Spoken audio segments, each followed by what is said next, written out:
বললাম না, আমি যদি কাউকে নাও মারি, কেউ যদি বলে রিপা মারছে, আপনারা বিশ্বাস করবেন, কারণ জানেন আমি প্রতিবাদী, আমি অনেক চঞ্চল দুষ্টু, আমি মার্শাল আর্ট জানি, এই জন্য অনেকে ভাবে যে হতে পারে।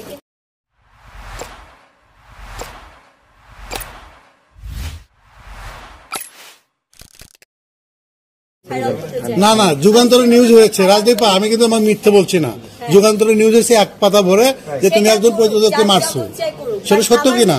যতদিন না পর্যন্ত বের হবে সেটা কোনো সত্যি হিসেবে আপনারা প্লিজ করবেন না। স্যামসাং মোবাইল ভেঙে ফেলছো, সেটা আমাদের ইন্ডাস্ট্রিতে অনেক কিছুই হচ্ছে, ব্ল্যাকমেল করছে অনেকে, কেউ না না, তোমার লাখ টাকার হচ্ছে যে লাখ টাকার, কেউ কাউকে ফাঁসাচ্ছে, তো আমার মুখ থেকে কিন্তু এখন আপনারা রাইট। না না, তুমি লাখ টাকার স্যামসাং মোবাইল ভেঙে ফেলছো, এটা কি সত্য কিনা?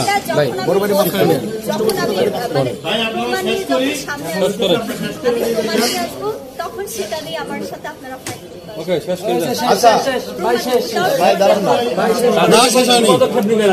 আচ্ছা আপু, আরে কি প্রশ্ন দিতেছেন, আমার কি হয়ে গেল করে নে এই আপু ওকে শেষ করি। আপু ঠিক আছে, আগে বলা পরে কি সিনেমা বিষয় নাই, রাত বেলা থাকবো না, শেষ করো তাড়াতাড়ি। আচ্ছা আপু, বাংলাদেশে অনেক নায়িকা আছে, সুপার হিট নায়িকা, আমি একটা কথা বলি, আমাদের ইফতেখার চৌধুরী স্যার যথেষ্ট পরিমাণে সম্মানের একজন ব্যক্তিগত 20 বছর ধরে ইন্ডাস্ট্রিতে তার কোনো বদনাম নেই, সে অনেক শিক্ষিত মার্জিত একজন পরিচালক, তাকে আমার কথা বাদ দেন। আমি বললাম না, আমি যদি কাউকে নাও মারি, কেউ যদি বলে রিপা মারছে, আপনারা বিশ্বাস করবেন, কারণ জানেন আমি প্রতিবাদী, আমি অনেক চঞ্চল দুষ্টু, আমি মার্শাল আর্ট জানি, এই জন্য অনেকে ভাবে যে হতে পারে, কিন্তু ইফতেখার চৌধুরী স্যার তো একজন সম্মানী ব্যক্তি, তার সাথে তো অ্যাটলিস্ট এই মিথ্যা ঘটনাটা আসলে মানায়। রাজদীপা, একটা কথা বলি, যখন হচ্ছে নায়িকার সাথে সাংবাদিকের কথা হয় তখন হচ্ছে আপনারা হচ্ছে আমাদের উপর বিরক্ত হন, কিন্তু না না, এটা আমি আপনাকে এটাই বলবো যে ইফতেখার চৌধুরীর সাথেও আপনি হচ্ছে যে খারাপ বিহেভ করেছেন, আপনি ইফতেখার চৌধুরীর সাথেও খারাপ বিহেভ করেছেন।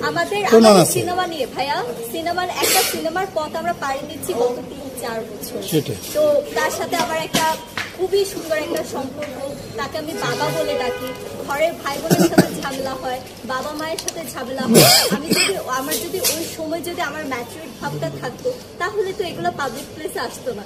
এখন আমি বুঝতে শিখেছি, আমার যদি আপনার সাথে কিন্তু এই ক্যামেরার পেছনেও আমার তর্ক হতে পারে, সেটা আমি অনেস্টলি না করি, কারণ এখন আমি বুঝছি।